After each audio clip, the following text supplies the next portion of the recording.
Hi friends, அஸ்ஸலாமு அலைக்கும். என்னடா உருளைக்கிழங்கு இது பண்ணிட்டு இட்லி சட்டி அங்கே இருக்குதுன்னு பார்க்குறீங்களா? இட்லி தாங்க சுட்டு வச்சுருக்கிறேன்.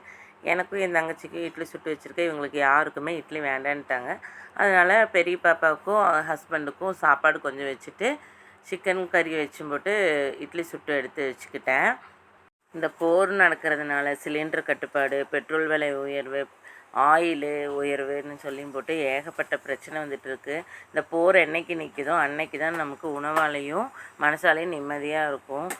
போர்னால எவ்வளோ பேர் பாதிக்கிறாங்க. அதெல்லாம் சீக்கிரமாக அந்த போரை நிறுத்தி எல்லோரும் பழைய நிலைமைக்கு திரும்பணும்னு சொல்லி துவா செஞ்சுக்கிறேன். நீங்களும் துவா செஞ்சுக்கோங்க.